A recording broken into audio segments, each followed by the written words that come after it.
शमशान घाट सवालों की जगह नहीं होता, यहाँ लोग जवाब लेकर नहीं विदाई लेकर आते हैं। गढ़मुक्तेश्वर का ब्रिज घाट भी ऐसा ही है। गंगा की धारा, जलती चिताएं और खामोशी, हर दिन सैकड़ों कहानियाँ यहीं खत्म होती हैं। लेकिन 27 नवंबर को यह जगह किसी अंत की नहीं बल्कि एक अनदेखे खेल की गवाह बनी। उस दिन जो यहाँ आया वह दुख नहीं था, वह एक योजना थी।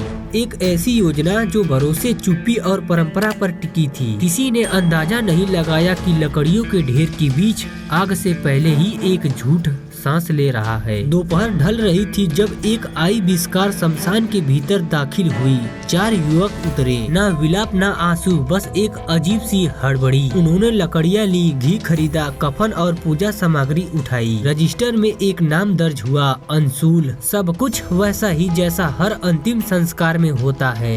यही उनकी सबसे बड़ी ढाल थी। सामान्यतः शमशान में कोई यह नहीं पूछता कि दुख कैसा दिखना चाहिए, और यही भरोसा आज एक कहानी का औजार बनने जा रहा था। आमतौर पर चिता सजाने में कर्मचारी हाथ बटाते हैं, पंडित मंत्र बताते हैं, लेकिन यहाँ 4 युवक खुद ही लकड़ियाँ जमाने लगे। किसी ने मदद नहीं मांगी, किसी को पास नहीं आने दिया। दूर खड़े लोग देखते रहे बिना टोके। शमशान की चुप्पी ने सबको रोक रखा था। किसी ने सोचा शायद परिवार जल्दी में है, किसी ने सोचा शायद लाश की हालत खराब है, किसी ने कुछ नहीं कहा। और साजिश को यही चाहिए था, बिल्कुल यही। जब चिता तैयार हुई, वे कार से कफन में लिपटी आरती निकाल लाए। वही बांस की ढांचा, वही रस्म। वे उसे उठाकर आगे बढ़े। तभी एक कर्मचारी ने मदद की। बेशक पहले उसे मना कर दिया गया, फिर कर्मचारी ने मान गया। जैसे ही उसने कंधा दिया वह ठिठक गया। अर्थी बहुत हल्की थी। अस्वाभाविक अनुभव झूठ नहीं बोलता। उसके चेहरे पर सवाल उभरे, लेकिन मुंह बंद रहा। शमशान में शोर नहीं किया जाता। चारों युवक तेज चल रहे थे, जैसे समय उसके खिलाफ हो। अर्थी चिता पर रख दी गई। अब बस आग बाकी थी। कर्मचारी पीछे हटा, लेकिन नजरें नहीं हटी। उसके भीतर कुछ खटक रहा था। इंसानी शरीर का वजन वह जानता था, यहाँ वह एहसास नहीं था। हवा में बेचैनी तैरने लगी, जैसे खुद बाहर आने को मचल रहा हो। शमशान में हवा अक्सर चलती है, लेकिन उस पल हवा ने दिशा बदली। कफन का एक कोना सरका, नीचे से दिखा एक पैर। वह पैर इंसान जैसा नहीं था, रंग बनावट सब अलग। अब शक ने नाम ले लिया। कर्मचारी आगे बढ़ा। इस बार उसने अनुमति नहीं मांगी। कफन पूरी तरह हटाया गया और जो दिखा उसने सबको जकड़ लिया। लकड़ियों के बीच एक प्लास्टिक का पुतला।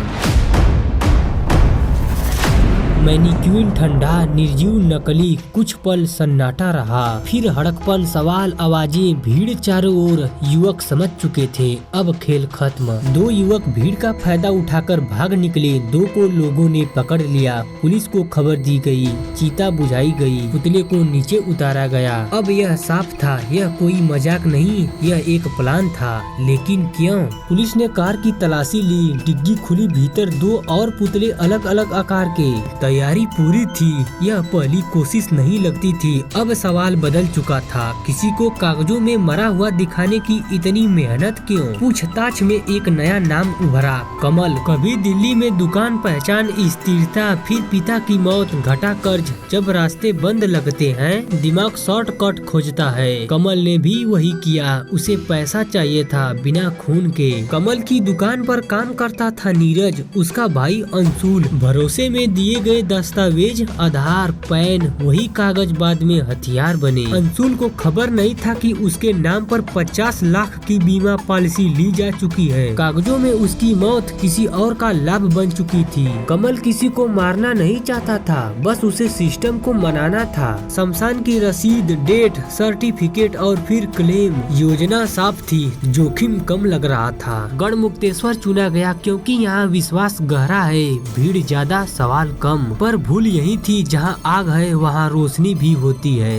अर्थी का हल्का होना, हवा का झोंका, छोटी सी चूक ने बड़ा सच खोल दिया। जो जलना था वह जल नहीं पाया। और यह कहानी हत्या की नहीं, लालच की है। यह दिखाती है कि अपराध खून के बिना भी होता है, कागजों, भरोसे और चुप्पी से। और कभी कभी सच वहीं से उठता है जहाँ अंत माना जाता है, शमशान से।